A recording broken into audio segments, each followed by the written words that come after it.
Good evening. Department of Foreign Affairs Secretary Enrique Manalo addresses China's rejection of the 2016 arbitral ruling, maintaining that the award is final and binding. In a press conference, Manalo was asked how the Philippines intends to fix the dilemma surrounding China's persistent refusal to recognize the historic July 2016 decision of the Permanent Court of Arbitration.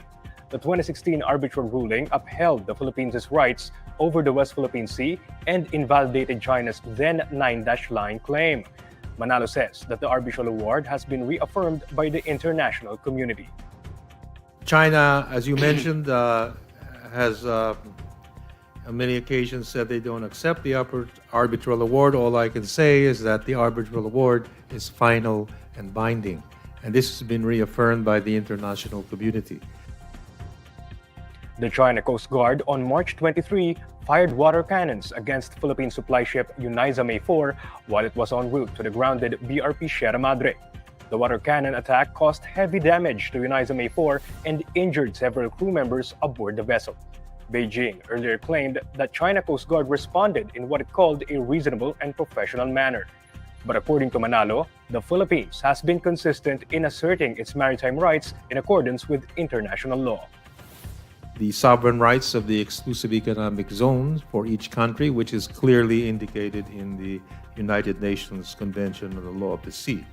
And the Philippines will consistently and always reaffirm the need to abide by international law and also for international rules and regulations when it comes to the maritime area. We have consistently reasserted our rights in accordance with international law insofar as the issues in the South China Sea or West Philippine Sea are concerned. A Chinese Navy helicopter harassed Filipino researchers conducting a survey at sandbars off Pag-asa Island in the West Philippine Sea. Videos released by the Bureau of Fisheries and Aquatic Resources show a helicopter identified by the agency as belonging to China's People's Liberation Army Navy hovering over a cay near Pag-asa Island while the researchers were conducting a survey. PCG spokesperson for the West Philippine Sea, Commodore J. Tariela, says the People's Liberation Army Navy helicopter with tail number 57 hovered above at a close distance of 20 meters in a dangerous attempt to drive away the researchers in the mission. The chopper flew at a low distance for more than 5 minutes. The Filipino researchers were part of a joint marine research expedition composed of BIFAR, the Philippine Coast Guard, and the Department of Agriculture National Fisheries Research and Development that were also harassed last week by the Chinese Coast Guard and militia ships in 2 other sandbars. The research team was tasked to assess underwater reef biodiversity in the 4 sandbars. Last year, piles of dead corals that appeared to be deliberately dumped in one of the sandbars have raised concerns from some sectors, as this was a move that allegedly precedes Chinese reclamation activities. There are 4 sandbars within Pag-asa's 22-kilometer territorial sea that is adjacent to its neighboring military outpost in Zamora Reef, one of China's artificial military outposts located about 26 kilometers away. Pag-asa Island is the biggest of the 9 features occupied by the Philippines in the Kalayaan Island Group. Akbayan Party slams Vice President Sara Duterte's silence on West Philippine Sea issues, challenging the leader to make her position known amid China's persistent hostility in the disputed waters. According to Akbayan Party President Rafaela David, what she calls Duterte's deafening silence amid China's aggression in the disputed waters speaks about the Vice President's priorities. David questions how Duterte seems to have the time to defend alleged sex offender Apollo Kibuloy but remains mum even as her countrymen face attacks by foreign aggressors. The Akbayan Party head then urges Duterte to speak up on the issue as she describes the Vice President's silence as traitorous to the Filipino people. On March 23, China Coast Guard again fired a water cannon at a Philippine vessel en route to Ayungin Shoal in the West Philippine Sea for a rotation and resupply mission. The Armed Forces of the Philippines said the supply vessel sustained heavy damage while some military service members sustained injuries due to the continued high-power water blasting of the China Coast Guard. El Niño is expected to affect more provinces by May as there may be a longer dry season this year amid the strong weather phenomenon and the anticipated occurrence of its antithesis, La Niña.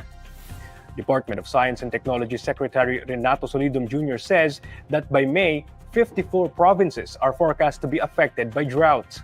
The forecast for the ongoing effects of Nino would continue for April.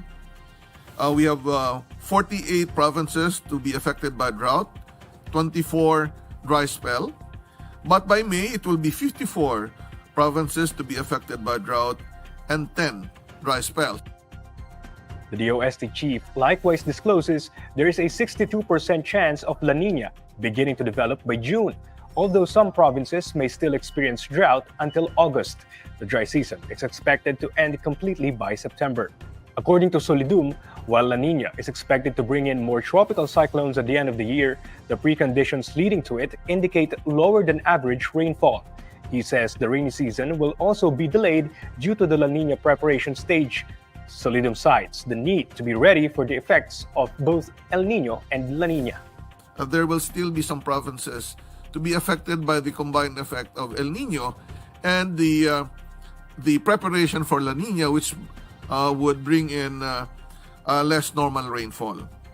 Hence, we need to continue doing the operations for El Nino preparedness, but also keeping in mind that we need to prepare for La Nina in the second half of the year.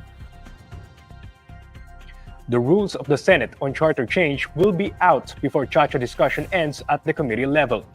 According to Senate Committee on Rules Chair Joel Villanueva, they will be ready with the rules on Chacha before the Senate Subcommittee on Constitutional Amendments finishes tackling resolution of both houses number 6. Villanueva stresses that constitutional amendments must be approved separately by the Senate and the House of Representatives. He notes that the Senate will also follow Section 144 of the House Rules, which provides that any proposal to amend or revise the Constitution should be made through a resolution. Senator Cheese Escudero earlier raised the lack of rules in the Senate on how it should adopt or reject proposed constitutional amendments, also citing Section 144 of the House Rules. RBH number 7, the counterpart measure in the House, was approved before Congress went on break last week for Holy Week. Both the Senate and House resolutions are identical in proposing to relax some economic provisions in the 1987 Constitution, opening up the country's public utilities, educational institutions, and advertising to foreign ownership. The number coding scheme in Metro Manila will now be lifted from Holy Wednesday, March 27 to Good Friday, March 29. The Metropolitan Manila Development Authority is updating its previous announcement suspending the number coding scheme on Monday, Thursday, and Good Friday in anticipation of a likely Holy Week travel rush. Malacanang recently announced a half-day work schedule for government employees on March 27. The number coding scheme takes effect on weekdays from 7 a.m. to 10 a.m. and 5 p.m. to 10 p.m. However, Makati City and some areas in Manila do not have window hours for deferred number coding. Catholic Filipinos will observe Monday, Thursday on March 28 and Good Friday on March 29. Both days were declared as regular holidays under Proclamation Number 368. Here's the latest roundup of today's top stories. Amid China's rejection of the 2016 arbitral ruling, DFA says it is final, binding, and backed by the international community.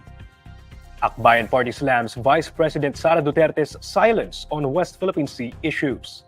At least 17 dead after a cargo truck rammed a passenger van in Cotabato. And these are the stories you need to know today. I am Zeus Legaspi.